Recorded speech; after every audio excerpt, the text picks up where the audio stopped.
Hello folks. So in this video, we're going to be looking at how we can actually get started with Timescale database. So I'm still new to Timescale database, but we're just going to look at like say things like the basic installation. For example, I have a Mac OS machine, so we can look at how we install it on Mac OS. You can follow something similar for your own machines.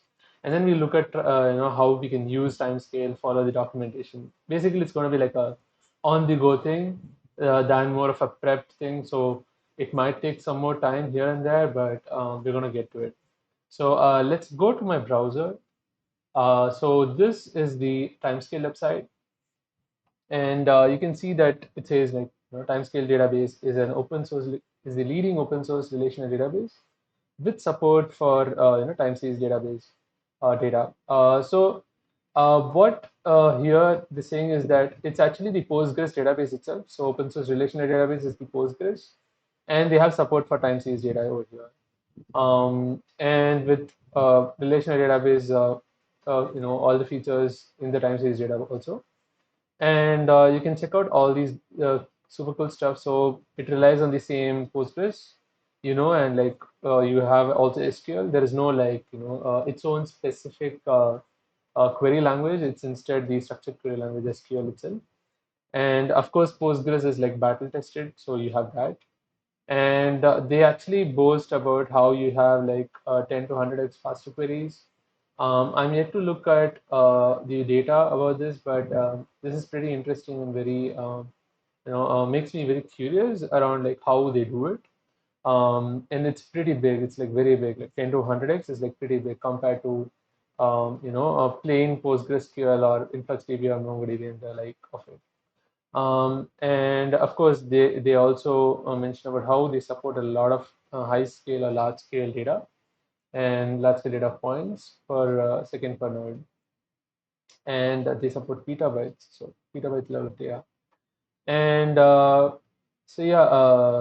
they have fully managed database, time scale, and then like low costs.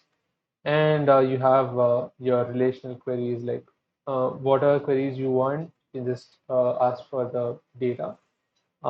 Similar to relation, you can ask for time series data, some questions, and like build powerful stuff. Um, so they have the cloud version, but we're going to be trying out the self-hosted open source version. The cloud version is simply just click here and you should be able to go to that. And the use cases, of course, you would know that Internet of Things with a lot of devices around. You can send data and ingest it in time scale, a lot of data basically. Things like temperature, for example, or your application metrics or system level metrics or business level metrics. And also you can do observability and all that. And then there's also financial data. And so they also have like a backend for Prometheus. So if you are using Prometheus, you can use PromScale, I believe, as the backend. And then I don't know, OpenTelemetry, I'm not sure. I have to check it out. And they talk about how these companies are using them, like are built on Postgres and whatnot. So now let's get started with say I'll go to the docs. So this is the docs, and let's install Timescale, right? So I'm going to be going to my terminal now. So before that, let's ensure we know the commands that we need. So install self-hosted Timescale on my own server, and it's for me macOS for me. So you can host Timescale database yourself on your Apple macOS system. These instructions use a homebrew installer on these versions. And I am on Monterey, but you can also do the same on others. If you have already installed Postgres using a method other than homebrew, you could encounter errors following these instructions. It is safest to remove any existing Postgres installations before you begin. If you want to keep the current project, do not install using this method. Install from source instead. So I already have Postgres installed, but it's not running per se. But I don't know why they are asking us to do it differently. For example, you can host this by downloading the source code and compiling it right. I have to compile it. That's going to take a lot of time. Okay, I don't want to do that. One thing that I can do is I can actually use container images, Docker. So if you have installed the container, okay. You can encounter errors, following instructions. Okay. Okay. I'm gonna do this actually. I'm gonna let's see. I could install it using, I mean, run it using Docker. Hmm. Okay, one sec. So let's do this. Let's try out Docker first, and then I'll also try out the homebrew one. For now, I'll just go ahead with Docker. I'm gonna like start off my Docker engine, Docker desktop, and let it run. And so what they're saying is install Docker. So I have Docker installed. Command prompt. So I have to pull the Docker image, which is Postgres 14 along with Timescale DB, I think. We could also check out what this is from Docker Hub. So say this. So let's see what version of. So we have latest PG12 and latest PG14. So I think 2.5.1 and then Postgres 14 is the one. We can also look at Timescale database, the repo, and then see what they have, like what is the latest version they have. So it's actually 2.5.1. It's actually on 2nd December 2021. So I think that's the latest with Postgres 14 because Postgres, I think the latest is Postgres 14. Postgres QL and yep. So we have 14.1. So we are going to be using that only. So let's just pull this. I'm going to go to the terminal and let's run this.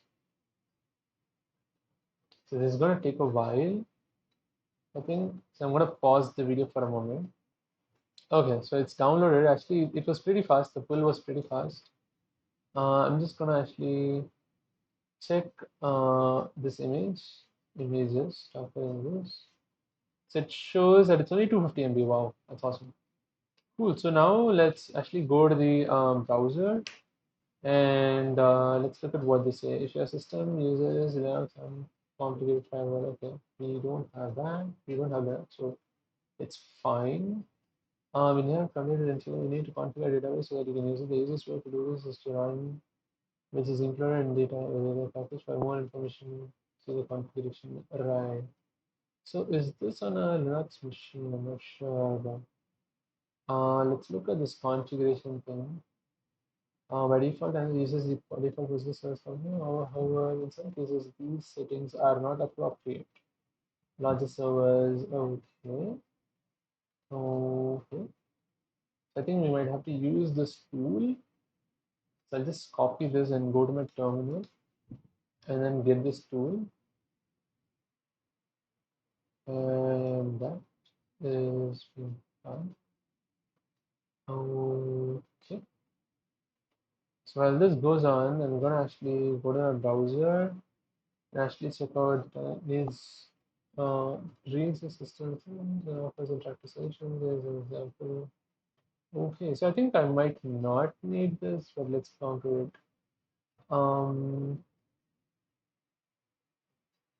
Okay, so more Docker options. The timescale table is derived from the official Postgres image and this Docker image in different ways depending on the use case. If you want to run the image directly from the container, okay.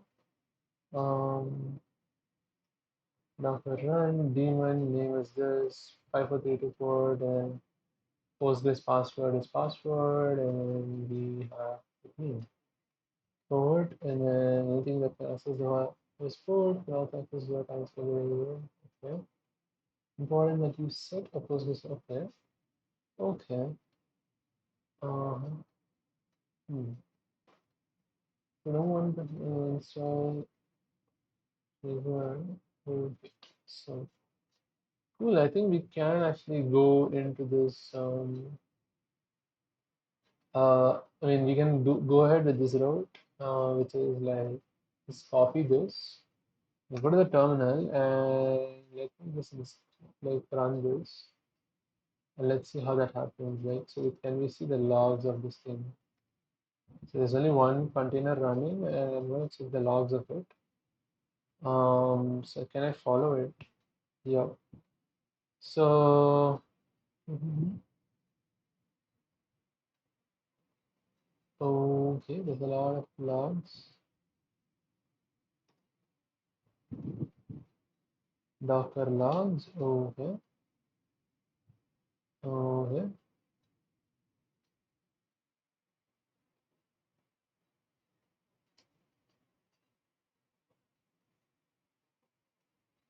So we should have two of them. So this one, two. So I think this is the second one, and it has a lot of stuff going on here. So let me actually stop this. This. Okay. So I'll have some space in between so I know what is going on. Okay. So that's the whole logs. And I'm gonna actually go to the browser back and look at what else we can do here. So let's actually get into this Postgres. So let's copy this and let me actually stop this for now. And let me do this. And I'm being asked the password, so I'll just type password, that is the password, and we go to the browser. And so let's actually create the database now. So create database example, right? So create database example.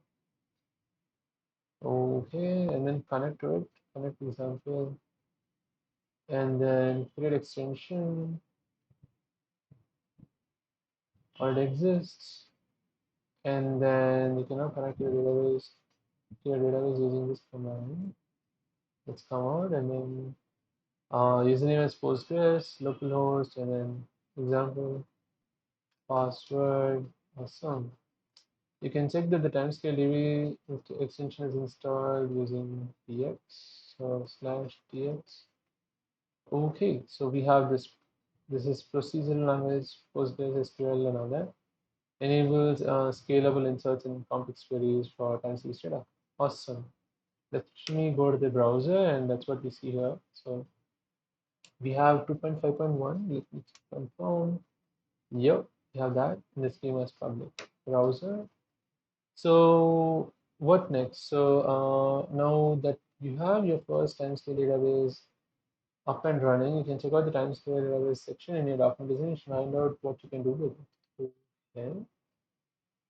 If you want to walk through some tutorials to help you get up and running with timescale and timescale, right? Check out tutorial section. Okay. Okay. So this was pretty helpful. This page was helpful. Thank you. So let's look at some tutorials maybe instead of like looking at the generic like other deep dive stuff.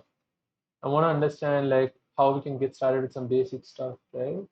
So I've created a host of code focused tutorials to help you get started with Timescale DB. And most of these tutorials require a working installation of Timescale DB. Okay. Common scenarios for using. Okay, the tried and true tutorial for learning Timescale DB. Okay. Okay, NYC taxi cab, New York taxi cab. Okay, use case IoT analysis and monitoring. So this is our website. Okay, for 25 minutes. Can we do something really short?